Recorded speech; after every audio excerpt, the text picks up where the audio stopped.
Thanks, Chair, and I want to thank the Minister and his officials for coming in. First of all, I think that everyone who was on the committee, and indeed in the wider political community, anybody that loses a life in the farm, and sadly too many has been lost, I think we all commiserate with their families, first of all.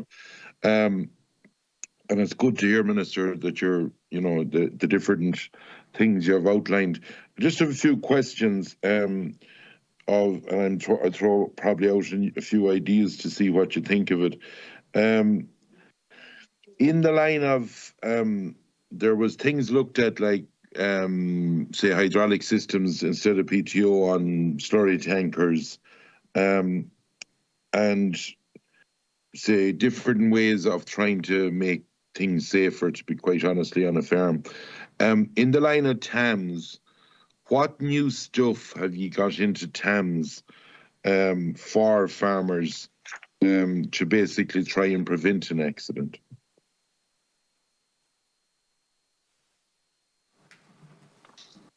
Sorry, you're coming to me individually, Deputy? Yeah? Well, I'll give you a few of them together, sure, and look what you can add. You can answer that. Whichever you like, yeah, whatever's easiest. And another question for you.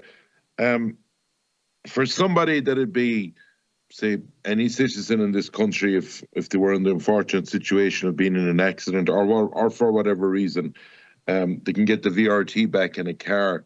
Is there anything being looked at in the line of the agricultural side of it, be it a tractor for special adaptation, to give them be it VAT back or some sort of funding back to help them if they needed to basically get back farming? And I welcome what you said about the quad earlier on. That's very welcome.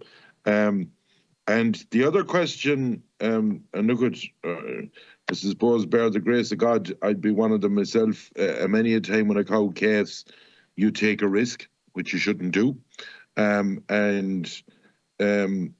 Is there anything going to be sort of thrown out by your department or by you as a minister of trying to get in ideas or sort of a competition to show new ideas of how we could, maybe I have a vision in my head of like a pin where a cow would calf, but that a gate would go over either way, and half it in the bottom could split open the way that you could get to put the iodine on a calf or whatever.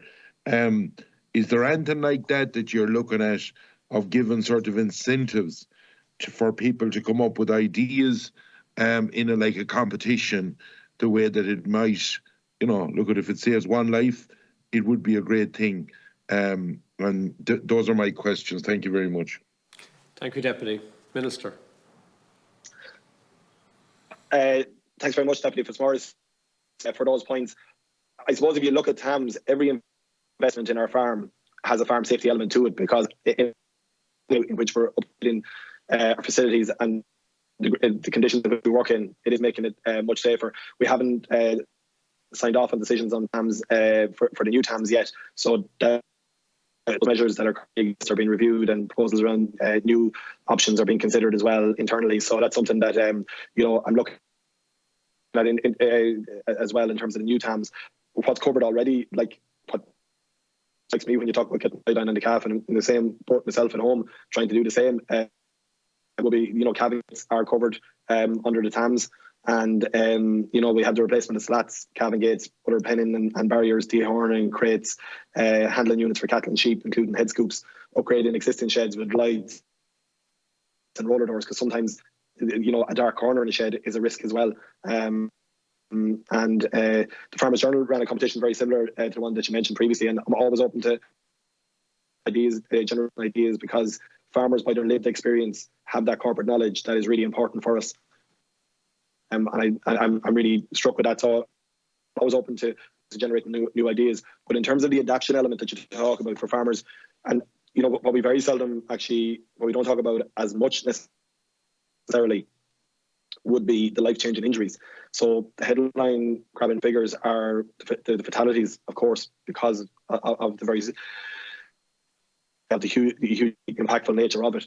But we have an awful lot of farmers who suffer life-changing injuries from incidents. And I was acutely aware of that when I was drawing up the list for the accelerated capital allowances that we've got approved. So those capital allowance for farm safety and disability adaptation equipment is 14 measures where if farmers invest in those elements, they can get the full cost of that sector tax over 2 years in the accelerated capital allowance. And of those measures, some are looking at hazardous activity and addressing it with investment in equipment. So like an anti-backing gate for a cow who goes into a crush and can't go back on it, which is very important as a preventative measure. Hydraulic linkage arms, for mounted tractors and jacking systems, a big bag equal or greater than a half-ton lifter, with or without the integral bag cutting system, chemical storage cabinets, so the preventative stuff. But half of the measures in the ACA are the adaptive measures, because the quick hitch mechanism for rear and front 3-point linkage to enable hitching of implements without the need to descend from the tractor.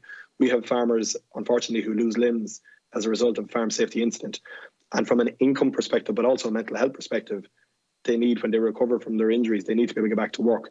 And it can be prohibitively expensive to adapt machinery and the tractors in some of those ways. So I was very conscious of that with this accelerated capital allowance.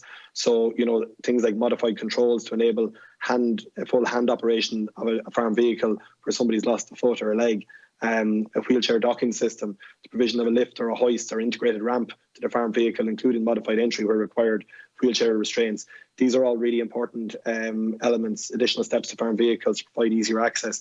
And I think our biggest job, and I do encourage everybody on the committee to be familiar with the accelerated capital allowance and to let your constituents know about it, because by farmers applying for these measures, it strengthens my case next year to go and to make this list of 14 measures even stronger. And definitely to make sure that it's fully subscribed, because there is €5 million a year set aside for this. And I think we all need to work together to make farmers aware of the supports that are there for them in that regard.